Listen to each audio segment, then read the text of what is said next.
I'm not laughing because that's absolutely true, but I'll laugh. Ha ha ha. But it is. I mean, that's when Jesus. I mean, we'll see it today during the sermon. But that's very much part of things. Philippians 2 and John 5.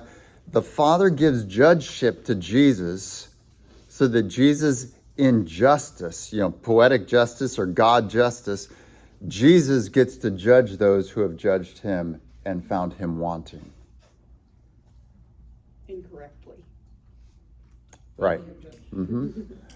And so John 5:22, Jesus says, "Moreover, the Father judges no one, but has entrusted all judgment to the Son, that all may honor the Son, just as they honor the Father, or just as they honor the Father who sent him." And so that's the Father's purpose, that all are forced to honor the Son when they stand before him and he judges them. They can either honor him as their king who has saved them, for us who believed, or honor him as the rightful king and the one who rightfully judges them for their lack of disbelief. But they finally have to admit, Philippians 2, 9 through 11, every knee shall bow, every tongue confess that Jesus is Lord. So very much, in our vernacular, he gets the last laugh, and that's very intentional by the Father. And you see that in the many of the parables Jesus tells of the kingdom, is that the Father throws a banquet for his Son, in honor of his Son, and he's greatly offended when people don't come to the banquet. And so that's very much a part of things, that the Father delights to honor the Son. So when we praise Jesus, the Father delights in that, like a father would delight when here on earth, when his Son receives praise. That's a delightful thing for a father to get. Okay, so yeah, good.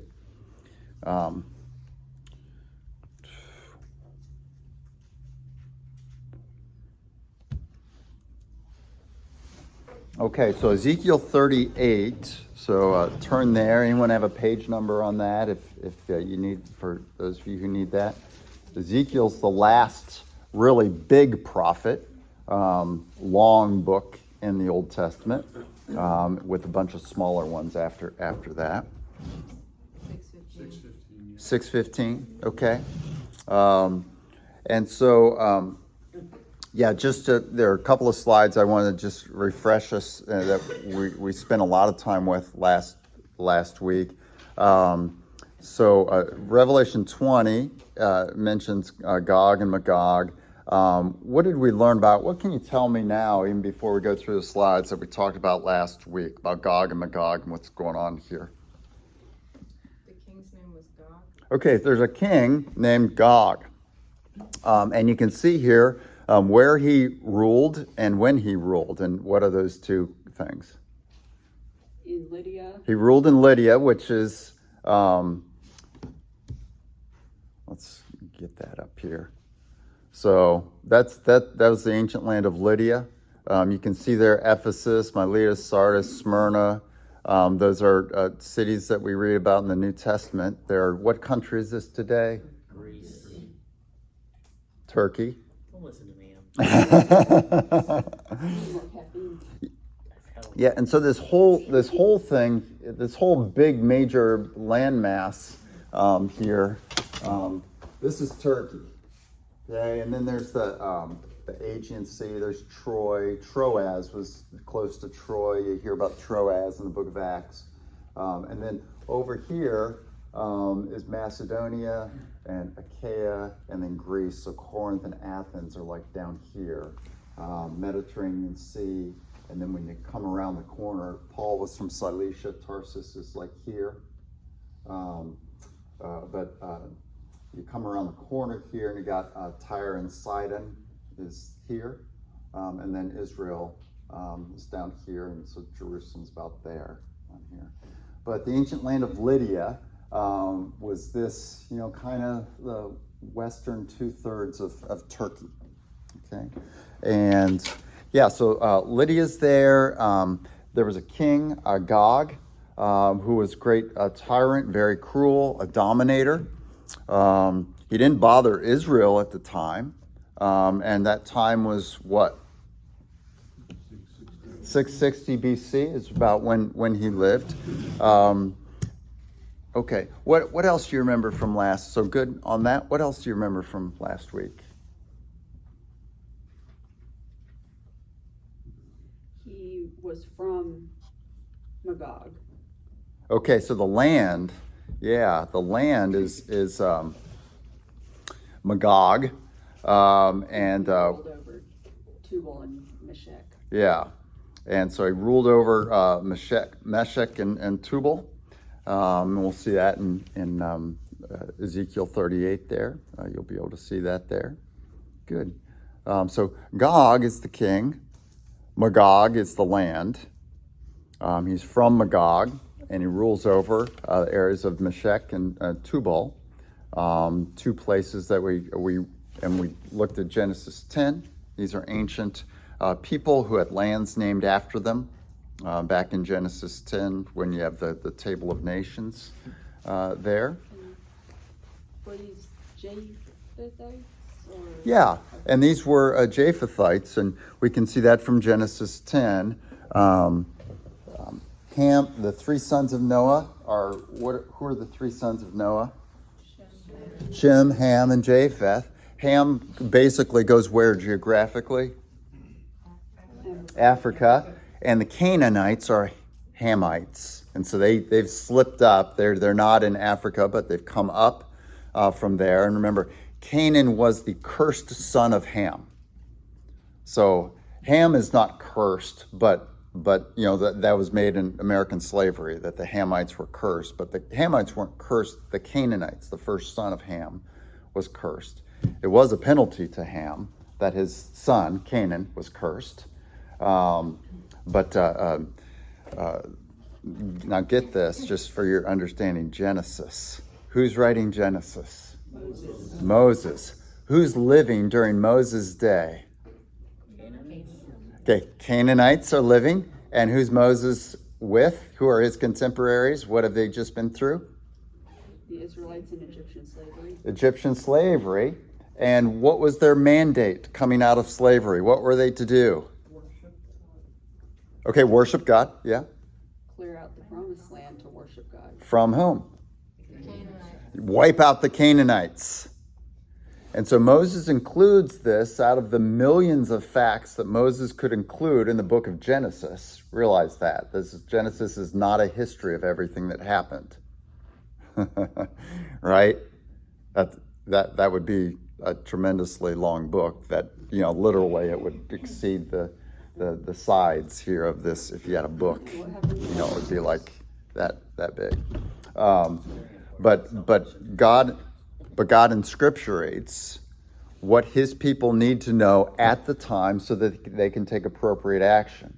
And so one of the things Moses inscripturates by inspiration of the Spirit is that the Canaanites were an anciently cursed people from the day of Noah.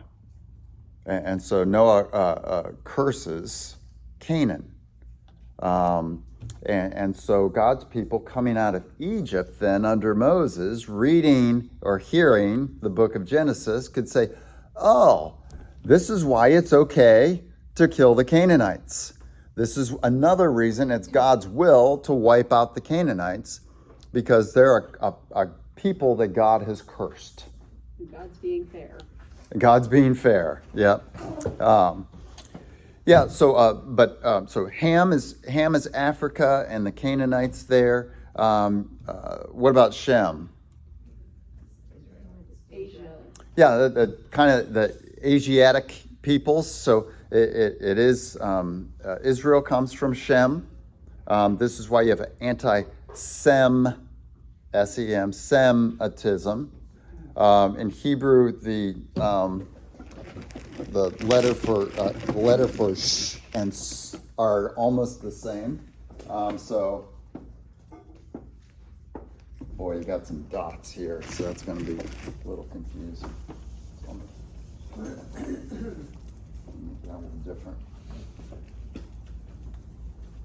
Okay, so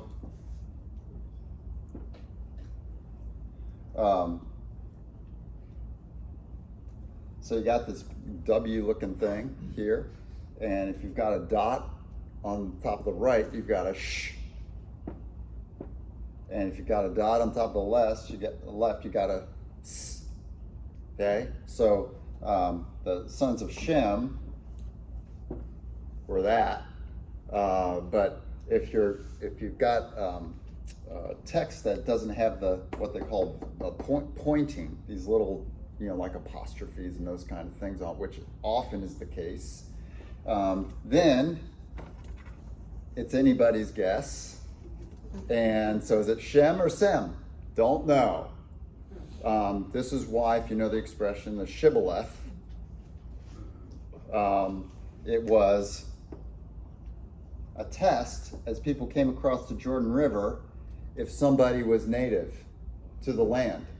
Did they know the difference between a sh and a s? Because if they said sibboleth, they knew they were imposters. But if they said shibboleth, they knew they were authentic, because they knew the difference between a sin and a shin. Those are those two letters, sin and shin. And so, so Shem today is, yeah, but it's the same there. So that's a little background for you. But so Shemites or Semites. So if you're an anti-Semite or an anti-Dentite,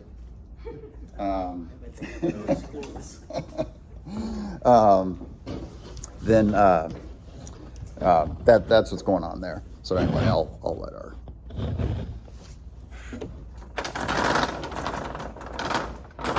Okay, that's so people can see that watching. Okay, anything else on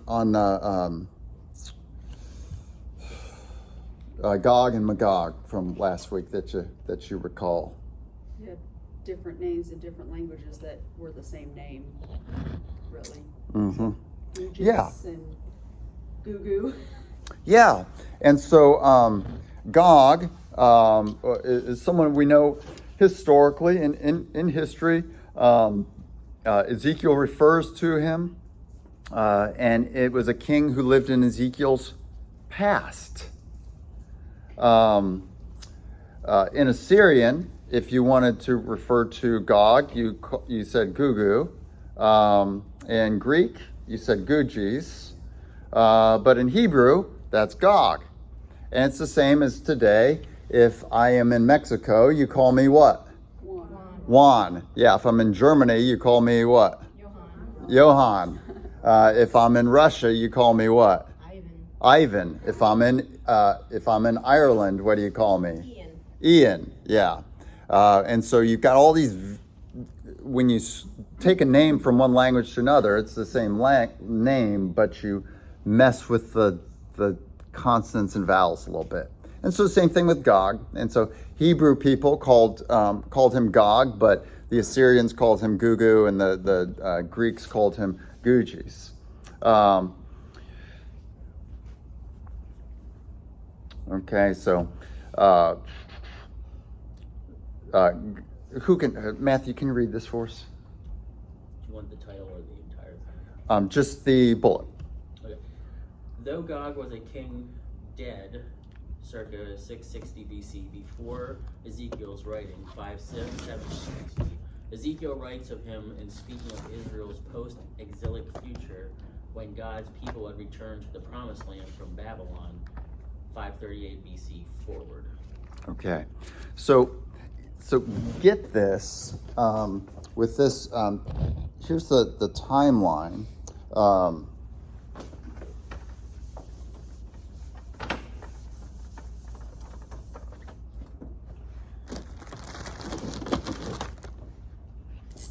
So you've got Gog. Oh, that's better. More ink. And he's living when? What year? 660 BC. Okay, so here's our timeline. And so here's Gog, and he's living around 660. When is Ezekiel preaching and writing his book? Yeah, so Ezekiel's here at 570. I'll get out of your way in a second.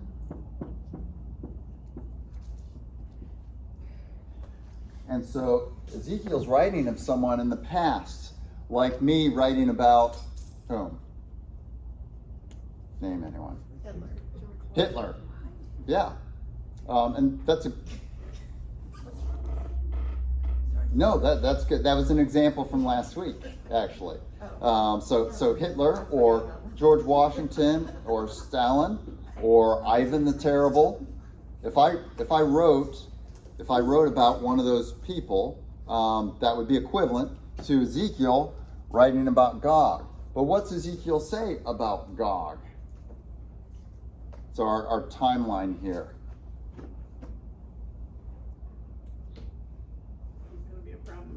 He's going to be a problem in the future. And he's going to be a problem after what year? 538. 538. Okay. So we're here at 538.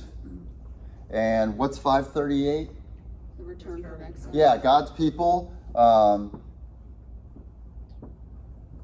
return from exile. So they return to the promised land.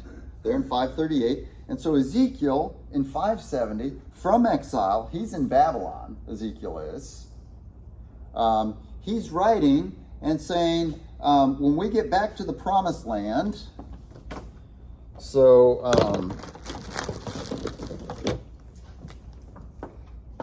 somewhere out here, Gog is going to be a problem for us. But what's the problem if we're going to take Gog as a literal figure here? He's dead. He's dead, yeah. Gog dies here. And Ezekiel says Gog is going to give us trouble when we get back to the promised land here. Okay, so you get the setup. All right. Yeah, Matthew. How prominent is the use of like historical figures or similes or analogies in stating what could be in kind of this ancient culture? You know, obviously one of the criticisms of the Bible are things like this, like, well, God was dead, how could he possibly, you know, or misinterpretations. But it seems to me more people understood how, you know, Hebrew writing operated or how they referenced things. And let me increase that. How any writing, how any culture, how any communication deals with stuff. And so one of the things, and there are wonderful people who are in churches that are dispensational. One of the curses of dispensationalism is they thought you could get scientific precision in human language. And we don't use scientific precision in human language. Dispensationalism came along before. There was a lot of thoughtful study about human communication and how we talk about things, and how things like truth and precision are not the same thing. Right? You had truth and precision are not the same thing. When I say, I'll be there in a minute, how far from 60.00000000000 seconds do I have to arrive for me not to be telling the truth? See the point? We all understand when I say, I'll be there in a minute, that it's soon. I'm going to finish something, or I was pulling into the parking lot, but we know, maybe it'll take a little while to find a parking place. Maybe, he'll see someone in the parking lot and have to greet them and that kind of thing. I'm an introvert, have to greet them, get it? God commands me to love. I will greet this person. Labor of love, it's labor. That's right, yeah. I really don't see a church in this way, but everywhere else I go, I'm like, oh man, okay. Hey! That's why we're grateful for Randy and Crystal and Steve being in here, our strong extroverts who carry the load for us. But we say all kinds of things like this, and we're dealing with language in tremendously imprecise terms, but we understand. When I say I could eat a horse, apply scientific precision to that. And you would say, well, that's a lie. And that's what people say to Scripture. Well, that's not precise. That's a lie. You're like, hey, are you an idiot? Do you not understand what I could eat a horse means? And so you have to understand, we're always dealing with figurative language and hyperbole. And so when we say I could eat a horse, everyone in the room knows what I mean. They all know I'm hungry. And 100% of the people in the room know I don't want to eat horse, and I don't want to eat all of a horse either. Right? We all get that. But then, if we try to apply scientific precision to the Bible, whether you're a skeptic or a dispensationalist, you wind up with wrong meaning. You say, oh, the Greek word for this means horse. They used to eat horses back then, apparently. No, they didn't.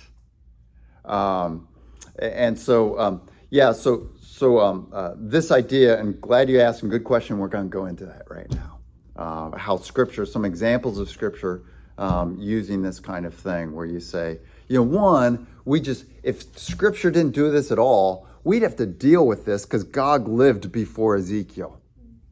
And unless we want to go forward in blinders that there wasn't a man named Gog who lived, who was a tyrant, who was a dominator that everybody feared, then we've got to deal with this. Whether Scripture and all human language never did this any other time. Even if that were so, we'd have to deal with it because Ezekiel does this. He says Gog will come and do these things. We'll talk about what he'll do after the people return from exile and enter into the promised land. Because Ezekiel, we know, and no one disputes, Ezekiel lived during the exile. Right in the front of his book, he says what river he's by, and it's ancient Assyrian land that Babylon has conquered, so now it's Babylonian land, the Chebar River or something like that.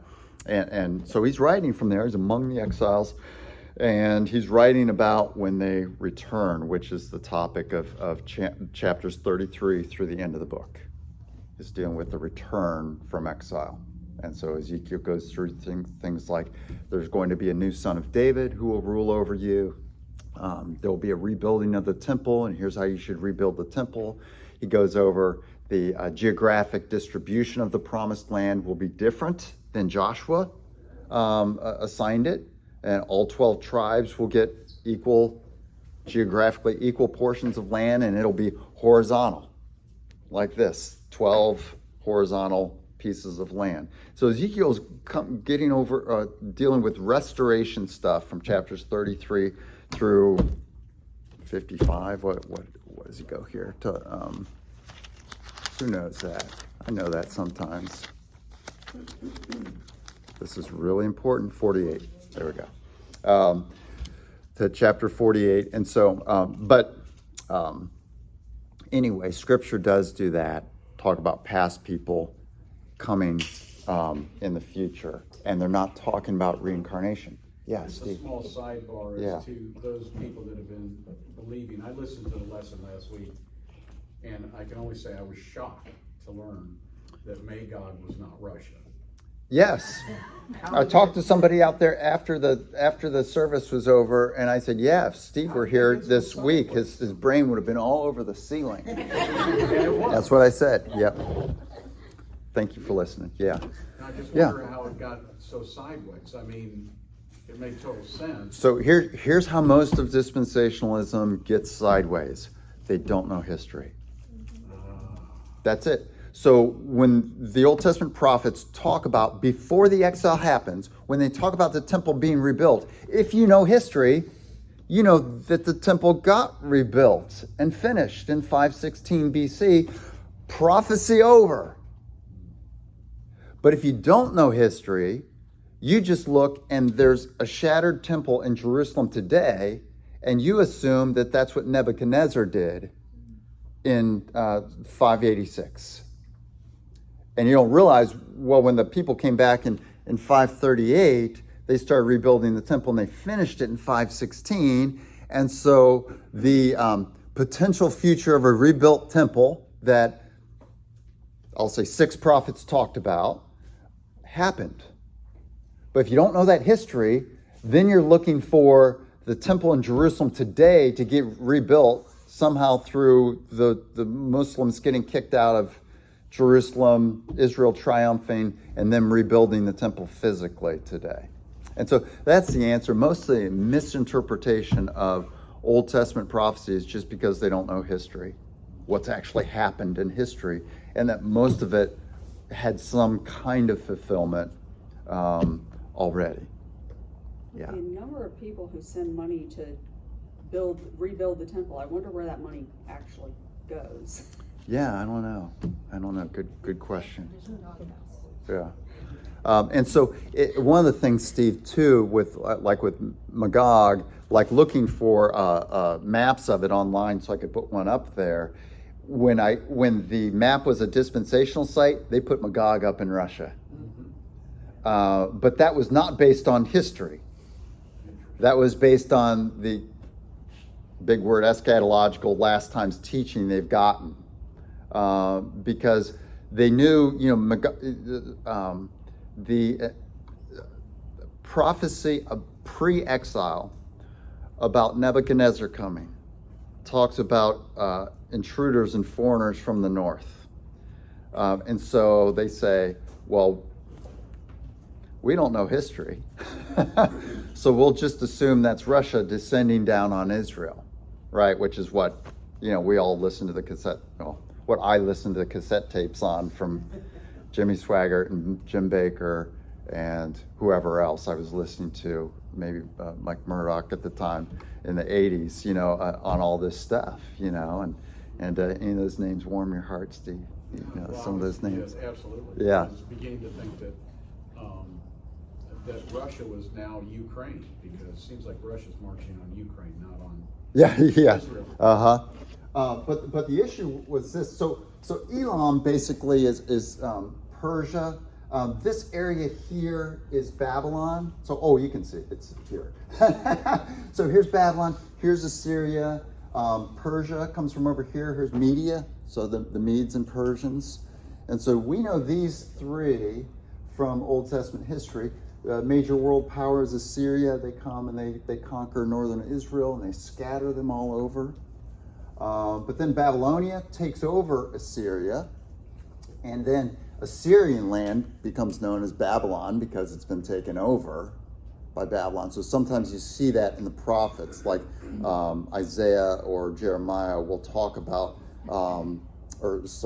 Isaiah, not Jeremiah, but Isaiah will talk about Babylon, but really he's talking about Assyria and vice versa, those kind of things. But Babylon and Assyria, when they came over, you can see these lines. See how they come like this and then go down? It's because this was terrible wilderness terrain to the east of Israel. It was mountainous, there were valleys, and it was dry. And so when nations would come in to conquer Israel, they would come from the north, cross the Jordan River, and all that up north, way up north, and north of the Sea of Galilee, actually, and then come downward. And so Jerusalem was always afraid of conquerors from the north, because you know what was to their east? The sea. The Dead Sea. And it was like 30 miles away or something like that. And so no conquerors would come from the east unless they were the creature from the Black Lagoon, right? There was an amphibious landing or something like that. Or they were going to cross the Jordan River, which we know God's people needed a miracle for that to happen. to cross the Jordan River. And so what they do is they come up north of the Sea of Galilee, which is the kind of the north end of the Jordan River, and they would come down from the north. And so that's where this has come from, not knowing that, how Babylon came in and conquered Israel, how Assyria had come in and conquered Israel. Not knowing that, they say, oh, invaders from the north. I don't know any Old Testament, like actual history of stuff that went on. And so I'm going to assume, since the USSR, the Soviet Union, is the major world power, and that we are allies of Israel, this is all 1980s speak here, we're allies of Israel, we're death enemies with the Soviet Union, that the Soviet Union is going to come down and conquer Israel, invaders from the north, and ancient imagery like locusts that was a standard army image. Swarming, a swarming army that was numerous. Joel calls them locusts, other references in Old Testament to locusts coming in, and that's like an army. But in the 80s, you know what that was, Steve, you can't answer this one. In the 80s, the dispensational and charismatic prophecy teaching about the end times said that those locusts represented what? Helicopters. Yeah, Soviet helicopters that were so numerous that it blackened the sky. Instead of understanding, that when a locust swarm came in, it actually blackened the sky because it was so numerous. Okay. So any enemy from the east or the north, not the east, the west or the north would take that route from the north into Israel. Yes. Yeah, there's this little tunnel. Yeah. That was Israel. Yeah, and so they have to come from the north, or if the Egyptians, you could see there, they would just come from the south. North or Yeah, west. yeah. Okay. And this is why Israel was a great a prized land, because all the trading routes had to go through Israel, because they couldn't go around it because the land was too terrible. And so they would come through. There was a highway called the King's Highway, and it went through Israel, connecting Africa with the Middle East and the East and Europe. Okay. So the question is, what's up with Ezekiel quoting or speaking of a long dead person who had been dead maybe 70 years, and saying he was going to be a problem 50 years from Ezekiel's writing. So we'll take a look at this now. And let's just start reading. Stacy, could you read this on the right-hand side, that bullet? Malachi the prophet who wrote at 430 BC, likewise told of a future for God's people in which a past, now gone figure would come to them. Thank you. So this is Malachi now. Malachi's the last writer in Scripture. He's writing around 430 BC, long after, so, 100 years after the return from exile, 108 years as the book's being written. So he's writing. God's people have been around for 100 years back in the Promised Land, and he writes and he tells of a figure who was dead, who would appear in the future. Get it? Like Ezekiel did. Anyone know who that is? John the Baptist. Yeah, John the Baptist, Elijah. Yeah, like that. And Joyce, what are you laughing at? It's up there. Oh. That figure was. Oh, okay. Yep, there we go. Cheaters. Enabled cheaters. Yes, that's right. Emily, would you read our second bullet there? That figure's life on earth ended in or around 850 BC. That figure was Elijah. Okay, so Elijah dies at 850. But Malachi's writing in 430. Next bullet, Jeff. Yeah, Malachi wrote that Elijah, gone since 850 BC, will come to God's people sometime after 430 BC. Okay. So see how Malachi's doing the same thing? Can I- Yeah. So to kind of narrow down my previous question, if today in English, because we speak now, we were to make a similar make a similar statement, we would say something like somebody like Hitler would come. That's right. Except we would. This is metaphor instead of simile. Right. That's the only thing. And Yeah. that's kind of what my question was. The ancient Hebrew language, did it deal mostly in metaphor? Like, so for instance, You could do either. okay. You could do either. Yeah. Because it would, you could see how it'd be confusing if we are used to simile, not used to metaphor, and when we say someone's going to be like somebody, we don't say, except if you on the internet you say that person's Hitler, whatever, But Yeah. if we're kind of being serious, we'll say that person is like Hitler, that Yeah. sort of thing. But in the Hebrew language, it's predominantly metaphor versus simile, correct? I don't know stats on that, but you can do either. Yeah. Okay. So let me give you an example of this. So anyone, whether you're a history person, what enabled Hitler to rise in Germany? Fear. Poverty. Inflation, poverty, fear. Okay, what had caused inflation and poverty in Germany? World War One. In which they So, were penalized. right. So as Norm Macdonald said, Germany Germany decides to go to war, and who do they decide to go to war against? The world.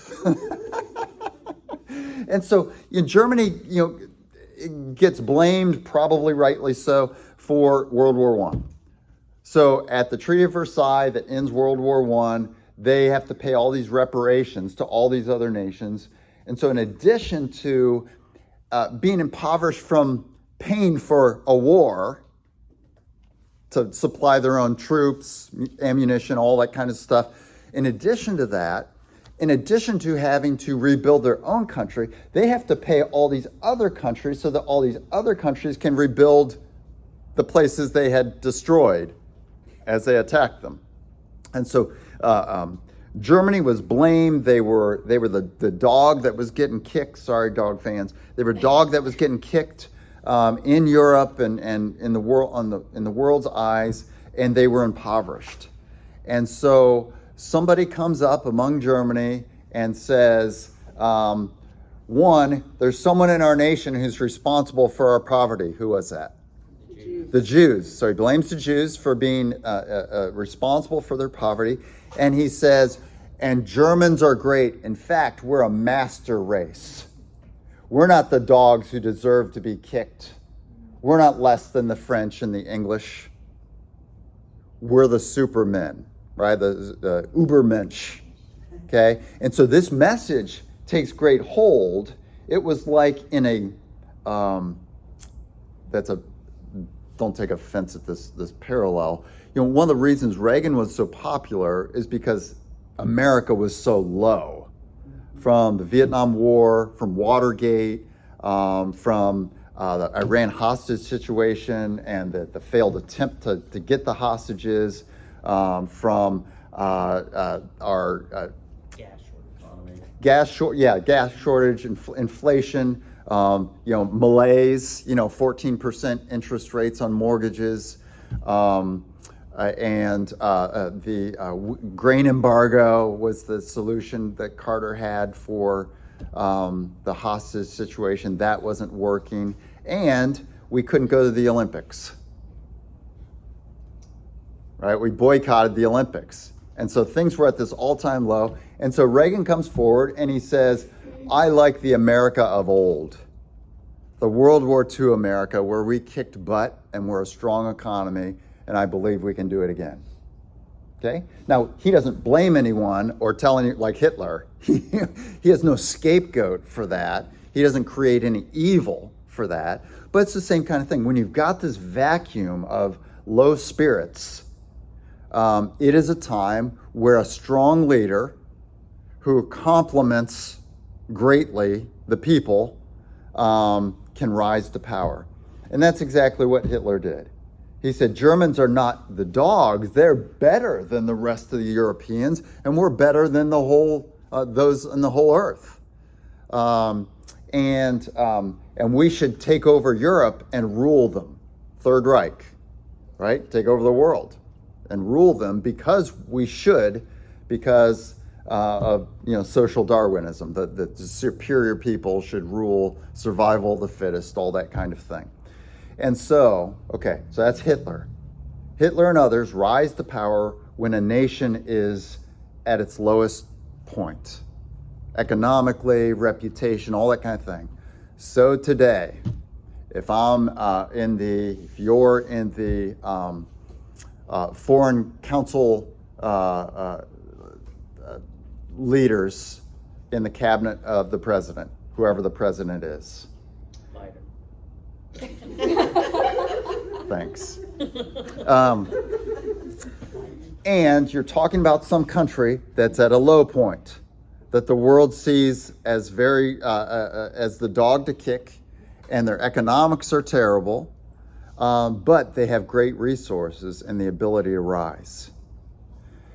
If somebody in that group says, well, we should do something here, or we're going to or you know what we've got, don't you? And everybody in the room says, Hitler. Right? Just metaphor. They don't say, you don't have to say, well, maybe someone like Hitler. You could just say, well, yeah, this situation is crying for Hitler. And you mean there's somebody else going to rise up who will be like Hitler because the circumstances would fit for anybody recognizing the situation and rising up. Okay, so that's something, that's just kind of an illustration to show you that we do this kind of thing. If I'm arranging a basketball team and we're down and we haven't been any good for a long time and we're deciding who we need to draft, and we say, well, what we need is Michael Jordan. But it's not 1983. I'm not really talking about bringing him back a second time from retirement. I'm talking about getting someone like Michael Jordan. But I just simply say, well, we need Michael Jordan is what we need, because Michael Jordan took the Chicago Bulls, who had never been any good, even though they had Artis Gilmore, who was cool, had cool hair. So see how that works? So this is not a fanciful thing that we're doing. So now to Malachi 4:5. Ashley, could you read this for us?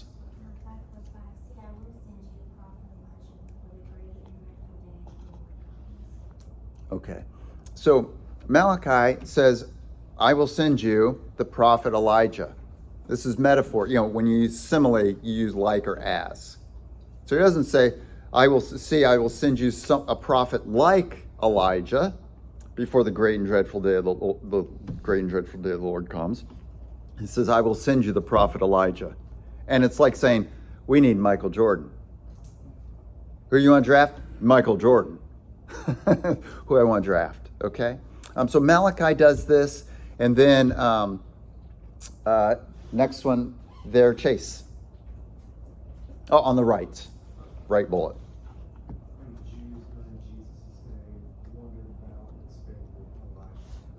Okay, because of the Malachi prophecy. And so, Lily, next bullet.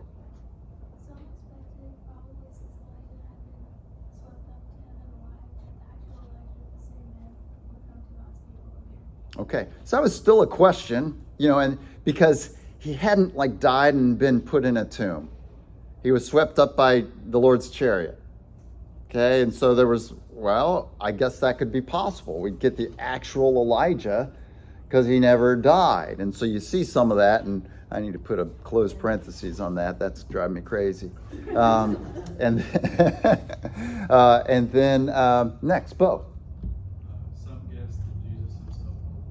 Remember that? Let's come, how about over here to Bill? Some guess that Jesus himself was Elijah. Who do people say that I am? Okay, and Crystal? Some say Elijah, Matthew 16:13-14. Yeah, so that's Matthew 16 through 14. Jesus says, who do people say that I am? And they say, some say Elijah. Okay, so this is, people had awareness that this person from Malachi's past, who was long dead before Malachi wrote about him, was going to appear in their day and do something. Okay, bring the hearts of the fathers toward their children, that kind of thing is what he talks about there. Okay, so Matthew 17, 10 through 13. Steve, let's start with you and just each take a verse going across here. So you three, and then Anna, and then we'll go back to Bob.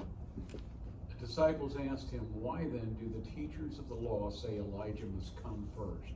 Jesus replied, "To be sure, Elijah comes and will restore all things." But I tell you, Elijah has already come, and they do not recognize him, but have done to him everything they wished.